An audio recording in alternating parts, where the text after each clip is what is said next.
उन्होंने एक बात और कही है कि भारत में इस्लाम आक्रांताओं के साथ आया, ये तथ्य झुठलाया नहीं जा सकता। ये लाइन है भागवत साहब की। तो भागवत साहब को मैं करेक्ट कर दूं कि इतिहास का ज्ञान बढ़ा लेना चाहिए। जो बचपन से शाखाओं के बाद में, विकिर के बाद में होने वाली चकल्लस से जो ज्ञान आपको मिला है उससे आगे बढ़ें, थोड़ा सा अपने ज्ञान को विस्तृत करें। और मेरा सुझाव है कि थोड़ा वक्त निकाल कर, महाराष्ट्र से गुजरात बहुत दूर नहीं है, उनको गुजरात चले जाना चाहिए। और वो बड़ा आसान रास्ता मैं आपको बता रहा हूँ, भावनगर है गुजरात में, वहाँ पे घोंघा है, वहाँ पे एक ये मस्जिद मैं आपको दिखा रहा हूँ स्क्रीन पे, ये मस्जिद देख आनी चाहिए। ये मस्जिद हिंदुस्तान के इतिहास की बहुत महत्वपूर्ण मस्जिद है। और ये जब आप आक्रांताओं के आने की बात कहते हैं, महमूद गजनवी के आने की बात कहते हैं, तो उसके आने से भी 300-400 साल पहले से ये मस्जिद खड़ी है। ये मस्जिद उस ज़माने से इस भारत की धरती पर है, हमारे भारत की धरती पर है, जब मोहम्मद साहब जिंदा थे। ये उस समय की मस्जिद है। आपको अगर 7वीं शताब्दी के शुरू में ये बनी थी, इस दुनिया की उन गिनी चुनी मस्जिदों में से एक है जिसका रुख यरूशलेम की तरफ है। ये काबा की तरफ देख के नहीं बनाई गई है। यहाँ अगर नमाज़ पढ़ेगा आदमी तो उसका रुख यरूशलेम की तरफ होगा, क्योंकि उस दौर पे जो नमाज पढ़ी जाती थी उसमें काबा की तरफ रुख नहीं होता था, बैतुल मुक़द्दस रुख इसको कहा जाता है। और वो जाके फ़िलिस्तीन के अंदर एक जगह पे ये रुख होता था, और वहाँ पे यरूशलेम में ये रुख करके पढ़ी जाती थी। यानी मोहम्मद साहब के ज़माने में जब काबा में नमाज़ पढ़ी जाती थी, उससे भी पहले मोहम्मद साहब जब मौजूद थे, भारत में गुजरात में ये मस्जिद मौजूद थी। और मैं आपसे निवेदन करूँगा भागवत साहब, कृपया इस मस्जिद को देखाएं, थोड़ा इतिहास का ज्ञान दुरुस्त होगा। आप बहुत कार्बन डेटिंग कराते हैं, इसकी भी करा लें, उससे और भी ज्ञान दुरुस्त होगा। और भगवान के लिए इस मस्जिद की आप हालत देखिए, दशा देखिए। ये भारत के इतिहास की धरोहर है। दुनिया में इस्लाम बाहर, अरब देशों से बाहर अगर कहीं पे आया तो भारत में सबसे पहले आया था। और जो शुरू में मस्जिदें बनी थी उन्हीं में से एक ये है, तो ये बड़ी निशानी है। मैं आपको गुजरात में ही नहीं रोकूंगा क्योंकि वीडियो लंबा हो जाएगा, मैं और आगे लेके चलता हूँ। चलिए भागवत साहब, केरल चलते हैं।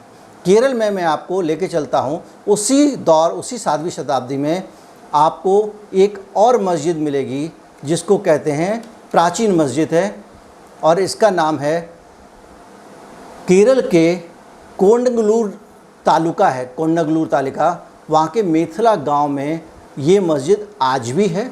इसका नाम है चेरामन जुमा मस्जिद। इस मस्जिद को बड़ी अच्छे से वहाँ मेंटेन किया गया है, लोगों ने इसका ख्याल रखा है।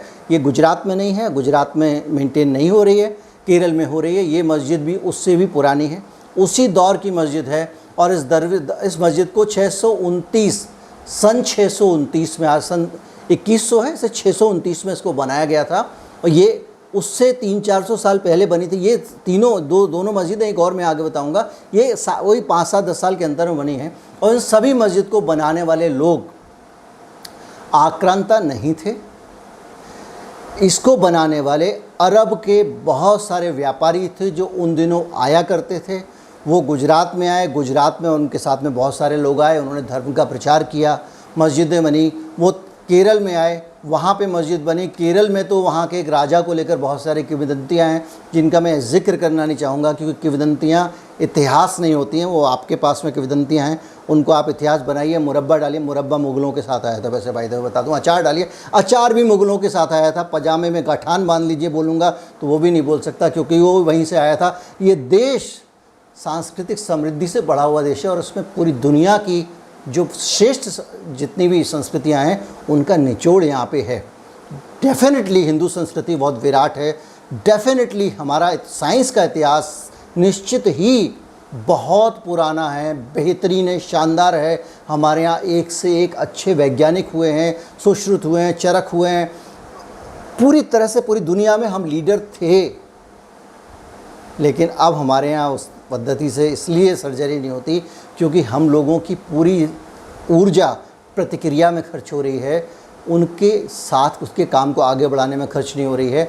ये मस्जिद जो है उस वक़्त इसलिए भी इम्पॉर्टेंट है कि उस वक़्त वहाँ से धर्म प्रचारक आते थे और प्रचार करते थे। और जब मस्जिद बनती है कहीं पे, बड़ी मस्जिद बनती है जिसमें 25-50 लोग 100 लोग नमाज़ पढ़ सकें, तो ऐसे ही नहीं बनती है। जहाँ पे आबादी होती है वहाँ पे मस्जिद बनती है।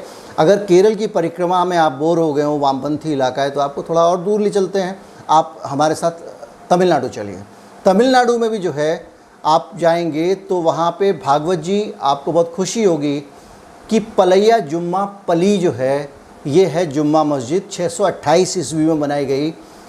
और इसमें जो है अरब व्यापारियों को समुद्री मार्ग से जो आते थे उन्होंने ही इसे बनाया। और ये वही दौर है मोहम्मद साहब के आसपास का दौर। मतलब आप सोचिए कि इस्लाम यहाँ पे कितनी पुरानी परंपरा रखता है।